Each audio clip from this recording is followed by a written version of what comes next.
పార్వతీపురం మన్యం జిల్లా కురుపం మండల కేంద్రంలో వైసీపీ మాజీ ఎమ్మెల్యే పుష్ప శ్రీవాణి ఆధ్వర్యంలో డాక్టర్ బిఆర్ అంబేద్కర్ స్మృతివనంలో అంబేద్కర్ విగ్రహంపై దాడికి నిరసనగా కొవ్వొత్తుల ర్యాలీ నిర్వహించారు.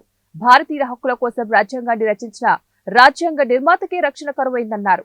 ఇంకా సామ్రాజ్య పాలన పరిస్థితి ఏంటని ఎన్డీఏ ప్రభుత్వాన్ని ప్రశ్నించారు. అలాగే దాడి చేసిన వారిది ఎంతటి వారైనా కూడా వారిపైన కఠినమైన చర్యలు తీసుకోవాలని కూటమి ప్రభుత్వాన్ని కోరారు. ఈ కార్యక్రమంలో వైసీపీ రాష్ట్ర కార్యదర్శి పరీక్షిత్ రాజ్, వైసీపీ కార్యకర్తలు, అభిమానులు పెద్ద సంఖ్యలో పాల్గొన్నారు.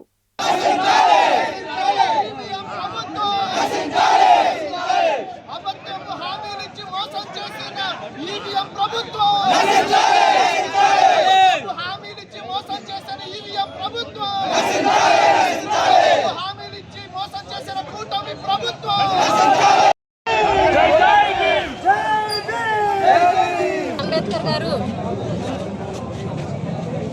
చాలా స్ఫూర్తిదాయకం. ఏ ప్రభుత్వం వచ్చినా, ఎవరు ముఖ్యమంత్రిగా ఉన్నా కూడా ప్రతి ఒక్కరూ కూడా రాజ్యాంగం ఏదైతే రాజ్యాంగ నిర్మాత డాక్టర్ బిఆర్ అంబేద్కర్ గారి ఆశయాలని ముందుకు తీసుకెళ్లాలని ప్రతి ఒక్కరూ కూడా ఆకాంక్షిస్తారు. కానీ ఈరోజు ఏదైతే కూటమి ప్రభుత్వం ఉందో, ప్రభుత్వం ఏర్పడిన రోజు నుంచి, రిజల్ట్ వచ్చినటువంటి రోజు నుంచి కూడా ఈ రాష్ట్రంలో డాక్టర్ బిఆర్ అంబేద్కర్ గారి రాజ్యాంగం అమల్లోకి తీసుకురాలేదు. ఏదైతే లోకేష్ గారు ఎలక్షన్ ముందు చెప్పడం జరిగిందో రెడ్ బుక్ రాజ్యాంగం అని, వాళ్ళ అధికారం వచ్చిన తర్వాత ఆ రెడ్ బుక్ రాజ్యాంగాన్ని మాత్రమే అమలు చేస్తున్నారు.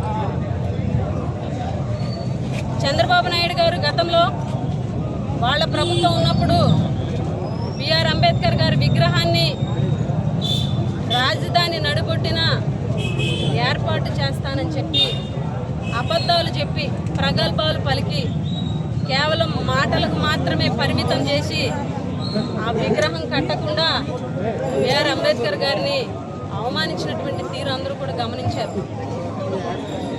ఏదైతే అధికారం వచ్చిన తర్వాత జనరల్గా ఏ ప్రభుత్వమైనా అధికారం వచ్చిన వెంటనే 3 పువ్వులు 6 కాయలు లాగా ముందుకెళ్తుందని ప్రతి ఒక్కరూ కూడా అనుకునేటువంటి పరిస్థితి గతంలో ఉండేది. కానీ ఈరోజు ఆంధ్రప్రదేశ్లో కూటమి ప్రభుత్వ హయాంలో 3 అత్యాచారాలు 6 హత్యలు అన్నట్టుగా ఈ ప్రభుత్వం ముందుకు వెళ్ళడాన్ని ఈరోజు ప్రజలందరూ గమనిస్తున్నారు అన్నది మరిచిపోవద్దని చెప్పి కూటమి ప్రభుత్వం వారికి తెలియజేస్తున్నాం. ఈరోజు వీళ్ళ దాడులు ఏ స్థాయికి చేరాయి అనంటే, పార్టీ కార్యకర్తల నుంచి, పార్టీ నాయకుల నుంచి, సామాన్యుల నుంచి ప్రతి ఒక్కరిని కూడా భయభ్రాంతులకు గురి చేయడం.